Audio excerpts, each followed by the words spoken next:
विविध प्रश्नमाला 12 में बहुत सारे क्वेश्चंस अपने हल हो गए थे।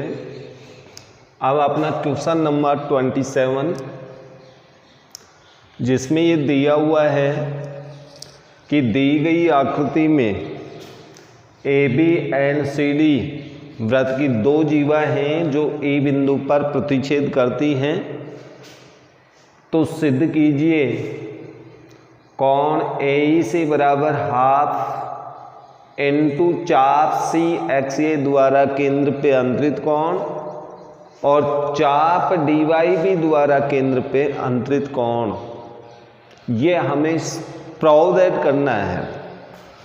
तो ये सिद्ध करने के लिए सबसे पहले आपको सी से बी को मिलाया, तो आप हल करते समय ये रचना कर लेंगे।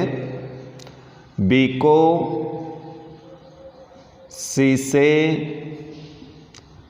मिलाया, ये कार्य आपको करना है। अब ऐसा करने से आपकी जो प्रमेय है 12.8 कि वृत्त के चाप द्वारा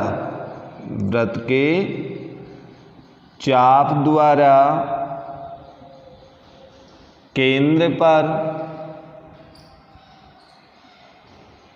अंतरित कोण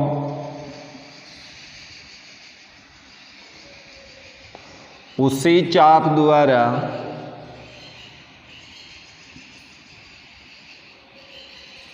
शेष भाग में बने कोण का दुगना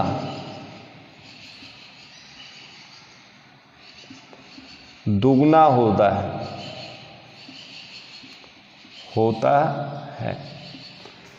तो यहां पर देखिए आप आकृति को ठीक से कि ये एक चाप है सी एक्स ए और इस सी एक्स ए द्वारा केंद्र पे ये कोण बन रहा है और शेष भाग में आपका ये वाला कोण बन रहा है। ध्यानपूर्वक देखिए, तो ये जो शेष भाग वाला कोण है ए बी सी, इसका मान कोण ए बी सी बराबर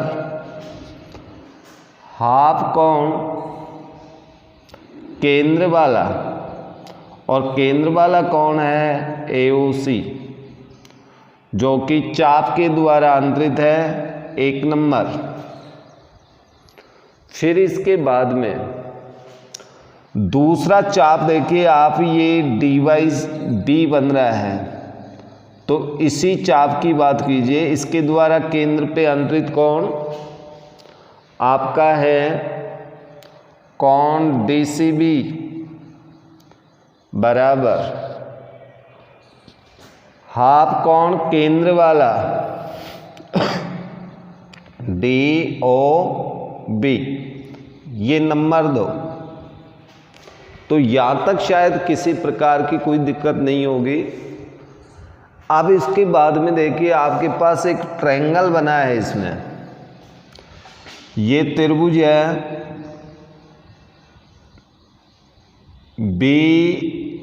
BEC त्रिभुज के अंदर एक भुजा बी को आगे बढ़ा दिया, तो ये 22 कोण के रूप में आपका कोण बन रहा है। तो त्रिभुज BEC में 22 कोण प्रमेय ही आपकी लग गई। तो हम जानते हैं त्रिभुज का 22 कोण उसके शेष अंतराभिमुख कोणों के योग के बराबर होता है। तो शेष अंतराभिमुख कोण का अर्थ यहाँ पर होता है कि जिस पर आपका 22 कोण बना उस वाले अंतः कोण को छोड़ दीजिए, और शेष जो अंतः कोण है एक ये वाला एक ये वाला, इन दोनों का योग इस अंतराभिमुख कोण के बराबर होगा। तो यहाँ पर ये जो 22 कोण है इसका नाम है AEC और इसका मान होगा इन दोनों कोणों के योग के बराबर, जिसमें एक कोण का नाम है CEB और दूसरे कोण का नाम है कोण ECB, या फिर इन कोणों को अपन CEB को हमें ये भी तो लिख सकते हैं, CEB नहीं CBE BE, तो CBE को हम CBA भी तो लिख सकते हैं, CBA या ABC प्लस ECB कोण को हम D से प्रारंभ करके ये भी तो लिख सकते हैं। ये इक्वेशन नंबर अपने पास थर्ड आ गया, इक्वेशन नंबर थर्ड। अब समीकरण 1 2 3 से समीकरण 1 2 व 3 से यहाँ पर इन दोनों कोणों के मान हम रख सकते हैं, ABC एंड DCB। ABC बोल दो चाहे इसको CBA बोल दो, तो ये मान यहाँ पर रखेंगे तो अपने पास आएगा कोण AEC बराबर हाफ कोण AOC प्लस हाफ कोण DOB, और इन दोनों में से हाफ अपने पास कॉमन, कोण AOC प्लस कोण DOB, और ये वाला कोण तथा ये वाला कोण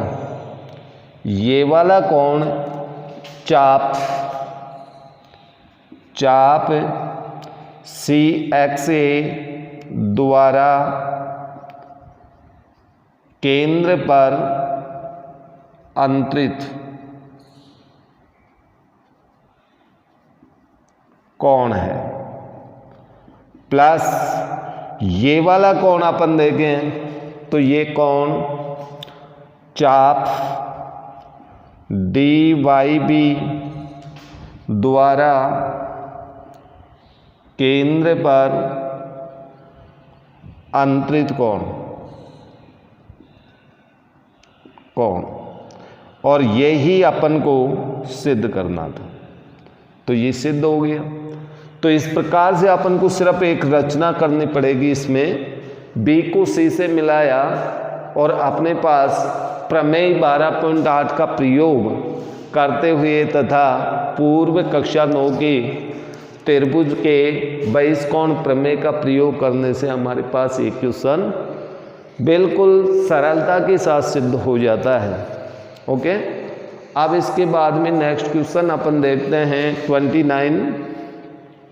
29 नंबर पे आपको क्वेश्चन दिया है कि एक वृत्त जिसकी त्रिज्या √2 सेंटीमीटर तथा जीवा की लंबाई 2 सेंटीमीटर है, तो सिद्ध कीजिए कि उस जीवा द्वारा एकांत्र खंड में या दीर्घ खंड में बने कोण का मान 45 डिग्री होगा। ये अपन को सिद्ध करना है।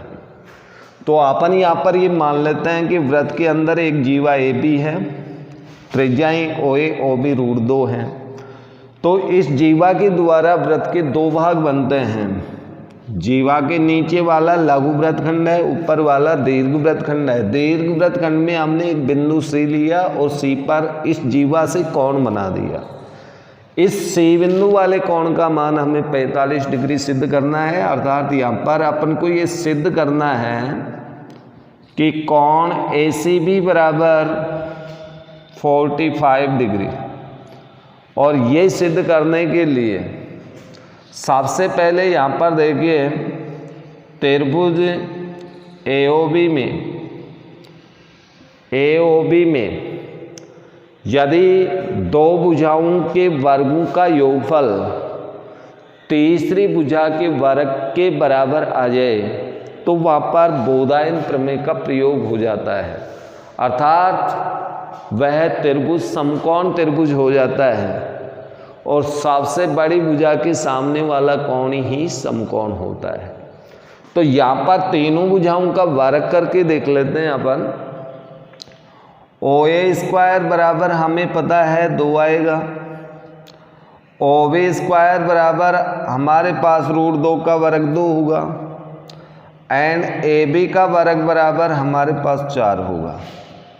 अर्थात अपन यहाँ पर देखें तो AB का वर्ग बराबर OA का वर्ग प्लस OB का वर्ग, अर्थात इस एक भुजा का वर्ग शेष 2 भुजाओं के वर्गों के योग के बराबर आ रहा है 4 बराबर 4। इसलिए AOB समकोण त्रिभुज, ये आपका समकोण त्रिभुज बन गया। और जब ये समकोण त्रिभुज है तो इसका कोण AOB समकोण होगा। AOB बराबर 90, क्योंकि AB इसका कर्ण है तो AB के सामने वाला कोण ही 90 डिग्री होगा। और ये AOB जीवा AB द्वारा केंद्र पे अंतरित कोण है, और ACB इसी का शेष भाग का कोण है। तो यहाँ पर प्रमेय 12.8 का प्रयोग हो जाएगा। अब चूंकि कोण AOB जीवा या चाप AB द्वारा केंद्र पर अंतरित कोण तथा कोण ACB शेष भाग का कोण है। इसलिए यहाँ पर प्रमेय के अनुसार कोण ACB बराबर शेष भाग का कोण केंद्र वाले कोण का आधा होगा। ये प्रमेय लग गई अपने। और इस प्रमेय के अनुसार 1/2 इंटू इसका मान 90 डिग्री, तो ये अपने पास कितना आ गया 40 डिग्री कोण ACB। ये ही हमें सिद्ध करना था। ये आपका क्वेश्चन नंबर 29 कंप्लीट हुआ। अब इसके बाद में नेक्स्ट क्वेश्चन देखते हैं अपन। Question number 30। वृत्त के अंदर 2 जीवा AB एंड AC इस प्रकार हैं कि AB बराबर 2AC, यानी AC के दुगने के बराबर जीवा AB है।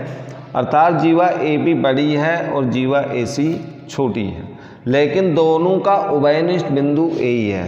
एक ही बिंदु से दोनों जीवा खींची गई है। जीवाओं के ऊपर केंद्र से लंब है। क्रम से हमने OM तथा ON माने।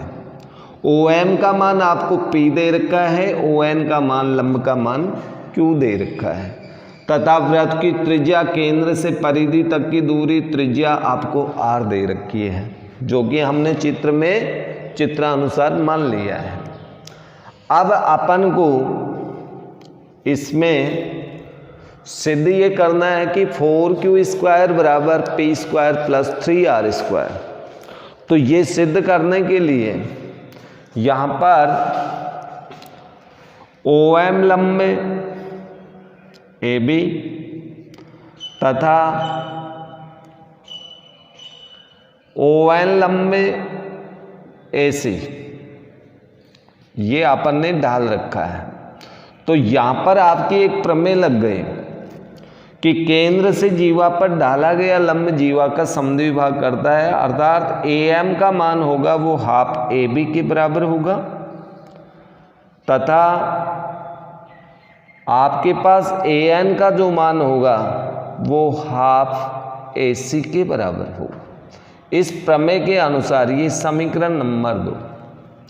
तो समकोण त्रिभुज, आप देखिए आपके पास समकोण त्रिभुज बन रहा है। यहाँ पर एक AMO में बोधायन प्रमेय का प्रयोग करते हैं। बोधायन प्रमेय से यहाँ बोधायन प्रमेय का प्रयोग करें तो अपने पास R² बराबर AM² प्लस पी स्क्वायर होगा, या फिर ए एम स्क्वायर बराबर पक्षांतरण करें तो अपने पास R square minus P square होगा, या ए एम का मान अपन रखें तो ए एम मीन्स अपन रख सकते हैं हाफ ए बी का होल स्क्वायर बराबर R square minus P square. पक्षांतरण करें खोलने पर ए बी स्क्वायर अपॉन 4 बराबर R square minus P square, या ए बी स्क्वायर बराबर हमारे पास प्राप्त होगा 4 R square minus 4 P square. Equation number आपका 3। अब इसी तरह से एक समकोण त्रिभुज और बन रहा है, इसमें समकोण ट्रायंगल आपका ए एन ओ में पुनः बोधायन प्रमेय का प्रयोग करें और ए एन का मान निकालें तो ए एन का वर्ग बराबर अपने पास आ रहेगा R square minus Q square, लेकिन ए एन का मान हाफ ए सी के बराबर है, तो इसका होल स्क्वायर करें तो अपने पास ये आएगा क्यू स्क्वायर। वर्ग करके खोलने पर ए सी स्क्वायर बराबर अपने पास वही 4 R square minus 4 Q square. इसकी तरह ही वर्ग करके खोल लेना आप। लेकिन इसके बाद में देखिए समीकरण नंबर 1 का प्रयोग करें अपन कि भाई ए बी के स्थान पे यहाँ पर आप समीकरण नंबर 1 का प्रयोग कर दो। ए बी के स्थान पे ये मान रखेंगे तो ये हो जाएगा 4 ए सी स्क्वायर बराबर 4 R square minus 4 P square, या फिर चलो इसको मैं नीचे लिख देता हूँ। यहाँ से 4 कॉमन ले लेंगे, दोनों तरफ 4 से 4 कट जाएगा, यानी ए सी स्क्वायर बराबर आपके पास सिर्फ R square minus P square बचेगा। ये समीकरण नंबर 3 बन गया आपका। और यहाँ पर लिखना आप समकोण त्रिभुज ए एन ओ में बोधायन प्रमेय, यहाँ समीकरण नंबर 1 का प्रयोग किया 1 से, तो अपने पास 3 नंबर आ गया, ये अपने पास नंबर 4 हो गया। समीकरण 3 व 4 से 3 व 4 से चलो 3 के अंदर ए सी स्क्वायर का मान रख दो 4 R square minus 4 Q square बराबर R square minus P square. सभी पदों को अपन पक्षांतरण करें, 4 क्यू को इधर लाएंगे तो ये प्लस में हो गया, शेष पदों को अपन इधर लाएंगे तो ये 4 आर स्क्वायर को इधर लाएंगे माइनस हो गया, और ये आपका प्लस पी स्क्वायर हो गया। कुल मिलाकर के 4 क्यू स्क्वायर बराबर हमें ये प्राप्त होगा 4 आर स्क्वायर में से 1 आर स्क्वायर घटाओ 3 R square plus P square. यही हमें सिद्ध करना था, प्रूव दैट, सिद्ध हुआ।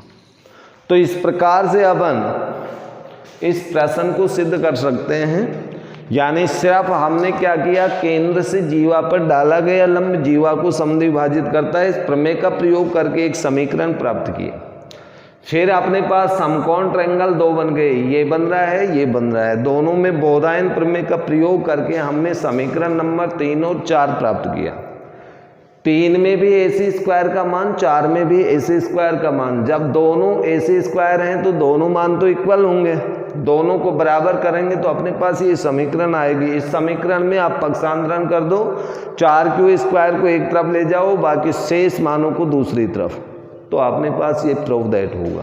ओके, तो बहुत ही सिंपल क्वेश्चन था, लेकिन ये सभी क्वेश्चन जो बताए गए हैं एक एग्जाम की दृष्टि से अच्छे क्वेश्चन हैं।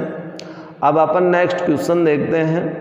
क्वेश्चन नंबर विविध प्रश्नमाला का लास्ट क्वेश्चन है 32। यहाँ पर इस आकृति के अंदर 2 जीवा A B and C D एक दूसरे के लंबवत हैं, और ये भी दिया गया है कि डी बी बराबर ओ डी, तो कोण सी ए बी का मान ज्ञात करो। CAB मीन्स ये वाला कोण अपन को ज्ञात करना है। देखिए पहले रिलेशन देखिए आप, उसके बाद में अपन हल करते हैं कि कैसे ये हल होगा। यहां पर देखिए ये भुजा और ये भुजा बराबर, DB बराबर OD, लेकिन हमें पता है कि ये OD वृत्त की त्रिज्या है और एक ही वृत्त की सभी त्रिज्या बराबर होती हैं, तो OD के बराबर OB भी होगा। जब ये इसके बराबर हो गई तो इस त्रिभुज की तीनों भुजा बराबर हुई कि नहीं। जब त्रिभुज की तीनों भुजा बराबर हैं तो समबाहु त्रिभुज, और समबाहु त्रिभुज का प्रत्येक अंतः कोण 60 डिग्री, अर्थात इसके सभी कोण अपन को मालूम है। तो आप यहां पर ये लिखेंगे, चूंकि DB बराबर OD दिया हुआ, ये आपको दिया हुआ, और ये अपन को पता है कि OD बराबर OB वृत्त की त्रिज्या, एक वृत्त की सभी त्रिज्याएं बराबर होती हैं, इसलिए DB बराबर OD बराबर OB, अर्थात इसका अर्थ ये हुआ कि त्रिभुज DOB समबाहु त्रिभुज, समबाहु त्रिभुज, और जब ये समबाहु त्रिभुज है तो इसका प्रत्येक कोण भी 60 डिग्री होगा। इसलिए यहां पर अपने पास देखिए तीन कोण बन रहे हैं। एक तो ये वाला जिसको अपन लिख सकते हैं BDO बराबर, एक ये वाला कोण DOB बराबर कोण एक ये वाला बन रहा है जिसको हम लिख सकते हैं DBO। ये तीनों के तीनों कोण 60 डिग्री होंगे, समीकरण नंबर 2। ओके, अब इसके बाद में वृत्त के चाप द्वारा केंद्र पर अंतरित कोण उसी चाप द्वारा शेष भाग में बने कोण का दुगना होता है। इस प्रमेय का प्रयोग करेंगे। वृत्त के चाप द्वारा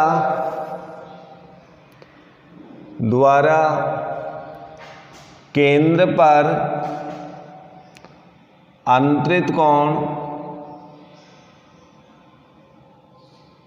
शेष भाग में बने कोण का दुगना, शेष भाग में बने कोण का दुगना, यानी आपकी प्रमेय 12.8 लग गई दुगना। इस प्रमेय के अनुसार अपन देखें तो यहां आपके पास देखिए चाप ये बन रहा है, ये BD चाप है और इस BD चाप के द्वारा केंद्र पे 60 डिग्री का कोण, और इसी चाप के द्वारा शेष भाग में ये कोण बन रहा है। तो इस कोण का मान कितना होगा? इस कोण का मान हम आसानी से निकाल सकते हैं। तो इस कोण का मान अपन कितना लिखें भाई? इसलिए कोण DCB बराबर हाफ कोण DOB या 1/2 कोण 60 डिग्री, तो इसका मान होगा 30 डिग्री। कोण DCB का मान हमारे पास आ चुका है, समीकरण नंबर 3। जब DCB का मान 30 डिग्री है तो इसके बाद में अगला कोण देखिए, अगला कोण अपन निकालते हैं। अब समकोण त्रिभुज आपके पास ये बन रहा है, ये वाला। तो समकोण त्रिभुज BEC में आप इस कोण का मान निकाल सकते हैं। कौन से कोण का? इस वाले का। तो कोण CBE बराबर 90 माइनस 30 डिग्री, यानी आपके पास ये होगा 60 डिग्री। ये समीकरण 4। जब इस कोण का मान 60 है तो अपन टोटल कोण, अब इस कोण का मान निकाल सकते हैं। कोण CBD बराबर, CBD का मान देखें तो नीचे वाला कोण 60 डिग्री समबाहु त्रिभुज का अंतः कोण है जो कि 60 डिग्री है, जो समीकरण नंबर 2 में लिखा हुआ है। और समीकरण नंबर 4 से दोनों कोणों को जोड़ दीजिए आप, तो ये हो गया 60 प्लस 60 यानी 120 डिग्री। ये समीकरण नंबर 5 और ये समीकरण 2 व 4 से ये मान हमें प्राप्त हुआ। तो इस प्रकार से समीकरण नंबर 5 में हमें 120 डिग्री का कोण प्राप्त हो गया।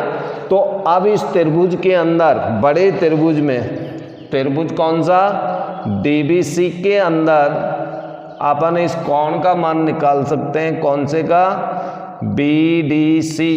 BDC का मान होगा आपके पास 180 माइनस 120 प्लस 30 यानी 30 डिग्री। जब इस कोण का मान, BDC का मान 30 डिग्री है तो अब अपन यहाँ पर एक प्रमेय लगा सकते हैं कि एक ही वृत्तखंड BC वृत्तखंड से ये कोण बन रहा है, BC वृत्तखंड से ये कोण बन रहा है। एक ही वृत्तखंड के कोण बराबर होंगे, क्योंकि एक ही वृत्तखंड के कोण समान प्रमेय से अपने पास कोण CAB बराबर कोण आएगा BDC, क्योंकि BDC कोण और CAB दोनों एक ही वृत्तखंड BC के द्वारा शेष भाग में बने कोण हैं। और BDC का मान 30 डिग्री है तो फिर इस कोण का मान भी 30 डिग्री होगा। ये अपना उत्तर होगा। तो इस प्रकार से अपनी विविध प्रश्नमाला 12 पूर्ण रूप से कंप्लीट हुई। और शेष मान लीजिए आपके इसमें कुछ भी क्वेश्चन बच गए हों तो वो क्वेश्चन भी आप निकालें, अभ्यास करें। और जैसे ही विद्यालय अपना खुलेगा तो उस समय आपको शेष कोई एक आधा क्वेश्चन बच गया हो तो वो आपको बताएंगे। तो ये प्रमेय वाली जो प्रश्नमाला हैं, इनमें सबसे पहला कार्य होगा आप लोगों का कि आप इन प्रमेयों को याद करें, सूत्र आपके याद होने चाहिए। उसके बाद में जैसे ही अपना रेखा चित्र बनता है, रेखा चित्र के अंदर डायग्राम को समझना पड़ता है कि भाई किस चाप से कहाँ पर शेष भाग बन रहा है, कहाँ दीर्घखंड बन रहा है, कहाँ पर केंद्र पे कोण बन रहा है, कौन सी जीवा किसके ऊपर लंब है, कहाँ का कोण कितना है।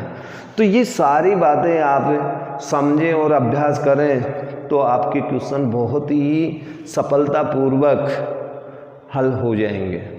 ओके।